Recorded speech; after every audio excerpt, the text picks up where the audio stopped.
I'm Queen Irene Cole, a Lagosian, a retired veteran of the United States Air Force. About 3.5 years ago, I came on my normal vacation to Nigeria to stay with my covenant daughter, Funmi Bankantoni. And on July 13th, 2019, she came home very excited. She showed me this publication.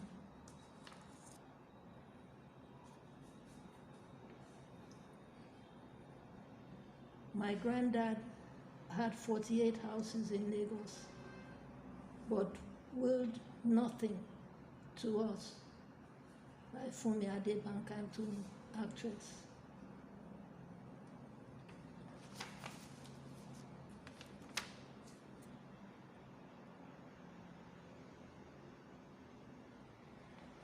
Naturally,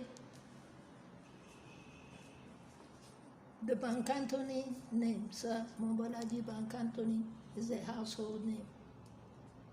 But he was my godfather. He was a godfather to both myself and my senior brother, Cheney, and my father's best friend. This story went viral, and people started commenting. When she came home, I was very angry with her. I told her, you didn't even know him.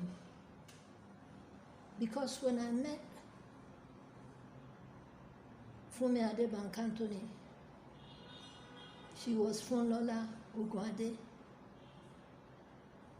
But when she made her career choice as an actress, she then used the name, legalized the name Funmi Bankantoni. I was so angry with her that day. She says, everyone knows, Mommy, everyone knows that he did this. He didn't leave us anything.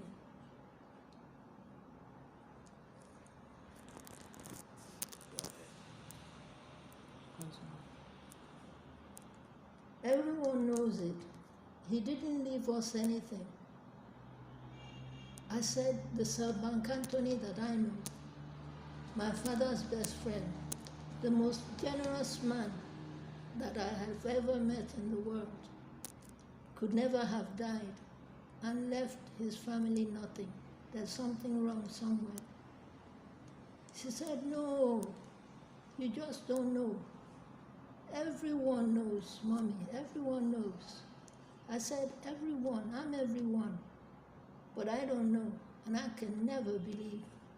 And then what made me angry was that when the comments started coming out, people were saying that Sir Banks may have been a ritualist or may have been one of these kind of fetish people, and all kinds of comments from people who didn't know him. And I kept watching to see if there would be other comments by people who knew him. But nobody was saying anything. And I asked her, where's the will? She said, nobody knows where the will is.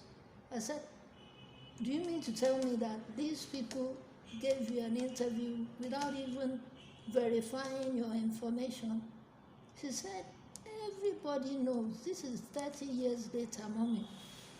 I said, then this is a 30-year crime, and I have to look into it, because there's no way I can accept this. He was my father's best friend. Now, I know that maybe most people should just mind their own business. But there are times, if we didn't have human rights activists, a lot of people would have suffered. And my aim was just to clear Sabank's name, is that I will show her that what they are saying is not true. There's something wrong somewhere. And I can't allow that story to continue going viral without saying anything. So I got an irrevocable power of attorney from her and became her attorney in fact, to represent her, to look into the matter. I sat her and her cousin Abu down. I put a team together of lawyers, detectives, a whole team of people who decided to volunteer to work until we could get to the truth. But the minute we got to probate, the truth was obvious. Those people were not probated. They were nominated by Sabanks in his will, but they never were probated, so they couldn't have done anything legal for the estate. And therefore, they were just spending money anyhow they wanted to. When they found out that I was getting to the truth, for people who said that they hadn't, Sabanks died, leaving the family with nothing, they came out with 200 million naira, 200 million naira, and gave Funmi Ade, Abu, and all the rest of them. You see, when you tell children, like where I'm lying down, what I can see, you can't see even if you stand on Mount Everest. They just believe that they know better. This happened to me. I was young before. These days, I understand that things are strange. Me not even knowing that my goddaughter was my godfather's granddaughter is a mystery to me today. I don't know how God orchestrated that, but I started looking into it. Now, after giving the family the 200 million, they now decided to deceive them even more. Abu was the first to call me. He told me, "Mommy, I'm a Foroileni. You leave this, because no matter how anybody offends me, if they give me 5 million, they can get a second chance. Everybody deserves a second chance." I said, a second chance to do what after 30 years? But they deceived him into believing that they were something called federally probated trustees. Now, why I'm here today is that Funmi Ade started this story. Now, I've almost lost my life, my freedom, along with the freedom of my staff. I've spent millions to recover the estate. And thank God, I'm the executive trustee of the estate of Sam Obolaji Bank Anthony today. And the judge in his wisdom, saw that there was another person nominated by Sir Banks in his will that had been deceived also. They didn't tell her that she had been nominated. She's Reverend Dr. Mrs. Dedun Aganga Williams, nee Adio Moses. He made her the lead trustee so that she can be in charge of the affairs of the estate that we have recovered. They deceived the family into believing that I now want to give away what's rightfully the family to corporate beneficiaries. I give thanks to Ijebode Grammar School with all my heart because they were one of the beneficiaries that supported Sir Banks. Most of the other beneficiaries, sad to say, were not loyal to the person that was to give them the money, or to the people who had the money to just dish out. And they were dishing it out in millions. Now, they convinced the children that they can give them houses and they can give them money if they can only get rid of me.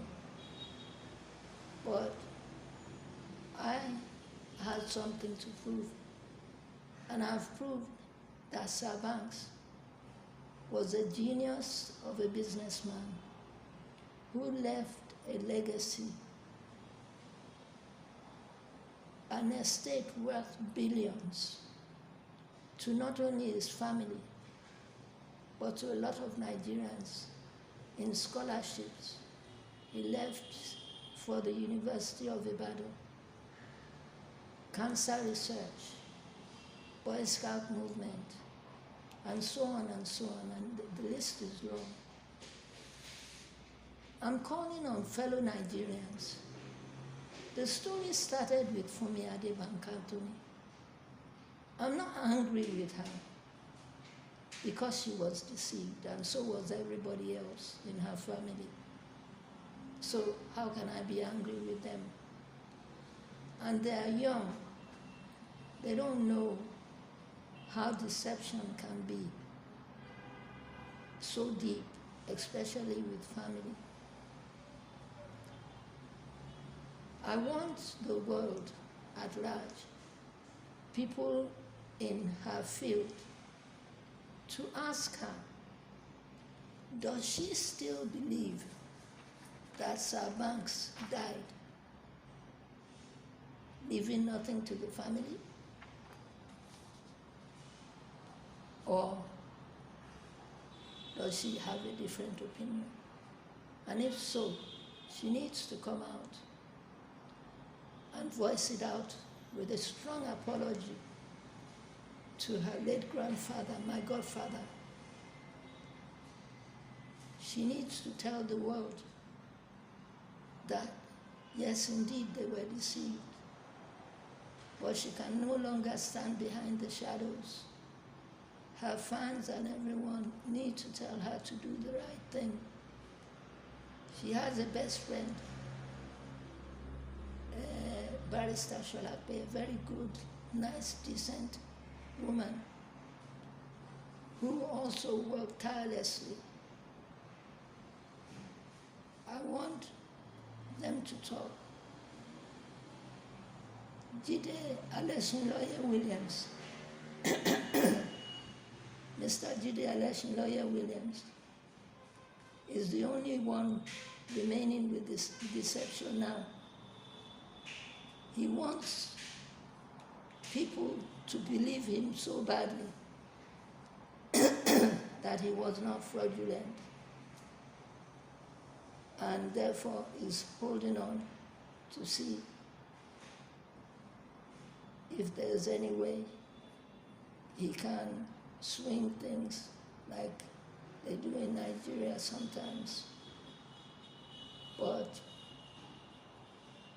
I don't have anything against him either, because Sam Obalaji, in his will, has already said that anyone whom he gives his trust to, who betrays him, he leaves them to the judgment of God. And to me, that's the worst thing that can happen to anybody, to be left to God. So I don't have anything against him. Dr. Raphael has resigned. See, we are all getting old. Everybody has to stop playing pranks. Hand over the estate, sit down and do the right thing. Funmi Ade, Bank Anthony, you started this. I supported you. I gave all I had, almost my life. I need you to come out now and tell the world that what I said about Sarah Banks being an honest, genuine genius of a businessman is true. And fellow Nigerians, I'm not the only one who knew Sarah Banks. I need your comments also. I need you to wade in. We can't all just keep quiet. Talk to Jide Election Lawyer Williams. It's time he sat back. 30 years of deceit has been uncovered. I wish us all the best of luck in all we do. May God bless everyone.